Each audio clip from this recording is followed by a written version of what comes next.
خاڵی سێهەم لە پاڵنەرەکان ئەوەیە کە بێئاگا ئەبێ لە مەسئولیەتەکە و لە کۆڵی مەسئولیەت کە لە دنیا و قیامەتە لەسەریە. تۆ کە ئەبی بە ئەمیری سێ تەلەبە ئەبێ ئاگاد لە حاڵی خوێندنیان بێ، ئاگاد لە مەسروفیان بێ، ئاگاد لە کتێبیان بێ، ئاگاد لە وەزیفەیان بێ، لە تاقیکردنەوەیان بێ، لە جددیەتی تەلەبایەتیەکەیان بێ. تۆ ئەبی بە بەرپرسی سێ تاجر ئەبێ ئاگاد لە کاسبیەکەیان بێ، نەکەونە حرامە، سەرمایەیان نەفەوتێ، قازانجی باشتر بکەن، ئیسراحەتی خۆیان بکەن، تعلقیان بە پارەوە زۆر نەبێ، خێرەومەند بن، پشکە زەکاتی خۆیان بدەن، پشکی خێرەومەندێتی خۆیان بسەلمێنن، بۆ ماڵ و مناڵیان چاک بن، لە سەفەرکردنیانە هۆشیان لە حرام و حەڵاڵەکە بێ. تۆ کە ئەبی بە بەرپرسی سێ سەربازی تر، سێ مجاهیدی تر، تۆ مەسئولی لەوەی ڕیابازیان لێ دەروێنی، مەسئولی لەوەی بیریان بخەیتەوە، تەوجیهیان بکەی، غەنیمەت چۆن نەسەیان تەوزیعەکەی، ئاگار لیان بێ نەیان دەی بە کوشت. خۆ ڕوحی ئەوان کە ڕاستپاردەیەکە کەوتۆتە بەردەستی تۆ، هەروە هەوانتە نییە بیان خەیتە ناو گۆنگەڵی شەڕێکەوە کە شکست خواردن تایە لە مقدمەکەیەوە دیار. لەبەرەوە هەمان هەمووی مەسئولیەتی تۆن. سەیری پێغەمبەری خواکە عەلەیهی سەڵات وسەلام چەند گیانی مەسئولیەتی گەورە بوو. لە ڕیوایەتی سەحیحە هەدووە کە جارێک لە مەدینە شەو بوو، دەنگەدەنگ و غەڵبەغەڵبێک پیا بوو، وایانزانی هێرش هاتۆتە سەر مەدینە. هەرێکە لە تاوەش بە شپرزەیی خۆی ئامادە کرد و ڕۆیشتن بەرەو دەنگەکە کە سەیرەکەن پێغەمبەری خوا عەلەیهی سەڵات وسەلام لەولاوە تەشریفی هێناوەتەوە لەسەر ئەسپێکی ئەبوو تەلحەیە. ئەبوو تەلحە سەحابیەکی پێغەمبەر عەلەیهی سەڵات وسەلام دەوڵەمەند بوو، ئەسپێک بەبێ کورتان بەبێ زین، لەوێەوە سواری بۆ بە پەلۆ یەکسەر ڕۆشت و خۆی گەیاندۆتە غەڵبەغەڵ و دەنگەدەنگەکە بزانێت چییە، لە ئازایەتی خۆی، لە هەستی مەسئولیەتی خۆی جەنابی عەلەیهی سەڵات وسەلام. کە سەیرەکەم شمشێرەکەشی لە شانی پیرۆزیایەتی فەرمووی نا هەردەنگی دەریا بوو، هیچ نەبوو، هەردەنگێک بوو، هاتوو بڵێن دڵنیای کردنەوە کە بێخەم بن. ئەو سەحابێ بەڕێزانە فەرموون وەختێک کە بینیمان ئەو خۆی لە ئازایەتی خۆیەوە هاتوۆتەوە، بە تاقی تەنیاش ڕووی دەنگەکە ڕۆیشتو. سەیدنا عەلی خوا لێ ڕازی بێ ئەفەرمێ ئێمە لە کاتی شەڕا وەختێک شەڕ و ململانێ دا ئەمەزرا و ئەو هەموو شمشێر و تیر و ڕمە بەرامبەر بە یەکترەوەستا، ئێمە بکو خۆمانەدایە پاڵ پێغەمبەری خوا عەلەیهی سەڵات وسەلام.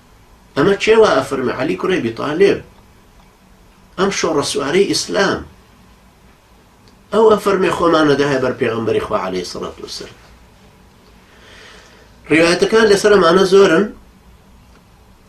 یەکێک لەوانە ئەفەرمێ كنا والله إذا احمر البأس نتقي به وإن الشجاع منا للذي يحاذي به، يعني النبي صلى الله عليه وسلم. وهذا بخوا قسم كاتي جنب بيقدادان قرم بو إما بو خو باراستني خومان لا يبقى بيغمري خوا عليه الصلاة والسلام.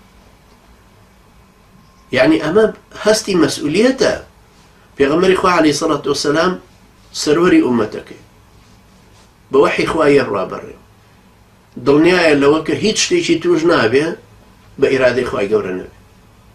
ئەم ئیمان و یەقینە کە بەم وەحی بۆی دروست بووە گەیاندێتی بەم سەحابێ بەڕێزانە، ئەمانە هەر یەکێک لەمانە بوونەتەوە بەو مەسئولە.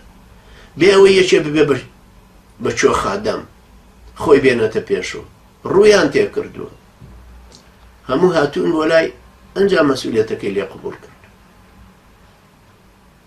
بۆیە ئینسانی مسلمان پێویستە کە اقتیدای بە پێغەمبەری خوایە عەلەیهی سەڵات وسەلام حساب بۆ ئەوە بکە کە ئەو ڕوحی کوێخایەتی و میرێتی لە ناخیا دروستە بێ. بەڵێ دروستە بێ، وەکو ڕیابازەکەی وتم لە هەموو کەسێکا دروستە بێ، بەس مهمەوە بە کردار بمێنێ، نەبێ بە ئیسم، بە ڕووداوێک بمێنێ، بە پێشهاتێک ببێ و زوو بتوانی چارەسەریکەی، نەبێ بە سیما و سیفەتێک لێت زۆر زەحمەتە دوایی چاکردنی. من لە ئەزمموی خۆمە دیسان ئەم خەڵکانم ئاوات بینیوە، چەند لەگەڵ یاماندوو بووی، چەند تەوجیهیەکەی، چەند کتێبی ئەدەیتێ، چەند ئاەت و حەدیسی بۆ خوێنیتەوە، چەند ئەیبەی بۆ کۆڕی پیاوچاکانی تر، بەڵام ئەبینی زاڵ نابێ بەسەر نەفسی خۆیان، چونکە لە ئەوڵەوە لە مناڵی واهێناوێتی. ڕوحێکی تەمەڕودی تیا دروست بۆ بەرامبەر دایک و باوکی، گیانێکی تەمەڕود و یاخیبوونی لە گەنجێتیا بەرامبەر ڕەفیقەکانی بۆ دروست بووە، ئەنجا بەرامبەر مامۆستاکانی وەکو تەلەبە، دوایی لە تەوجیهی ئیسلامیە لە کۆمەڵکاری ئیسلامیەکەشا دیسان تەسلیم نابێ. بۆیە لە سەرەتاوە وتم خەڵکێک هەیە لە ناو ئیسلامەتێکشا لە ناو کۆمەڵکاری مسلمان و جەماعەتە مسلمانەکانیشا بە پیریش هێشتا هەر مراهقە ئامادە نییە خۆی تەسلیم بە ئەمیرێکی تر بکە کە لەو چاکترە، لەو زاناترە، ئەزمموی لەو زۆرترە، شیکاری لەو زۆرترە، تەجروبەی لەو زۆرترە توانێت ئاڕاستەیکە، بەڵام تەسلیم بەو نابێ. ئەوەش سەبەبێکی گەورەیە بۆ دروستبوونی ئەو تۆپەڵ بوونە لە کاری ئیسلامیە، دروستبوونی ئەو هەموو جەماعەتە ئیسلامیە، دروستبوونی ئەو هەموو خەت و خطوتە لە یەک کۆمەڵکاری ئیسلامیە. خوای گەورە ئێمەش و ئێوەشی لێلادا، خوای گەورە ئەم جانی چۆخایەتیە لە ناخمانە بپوچێنێتەوە بە تەقوا، بە خۆشەویستی خۆی، نوری خۆی بخاتە بەرچاومان و بەرچاومان ڕۆشن بێتەوە بە نوری خۆی. یا ڕەبی خوای بە لوتف و ڕەحمەتی خۆت بەزەید پێمانە بێتەوە. خوای نەمان دێتە دەست نفسي خومان تا نفوتين تا قمران بين وقمران كين.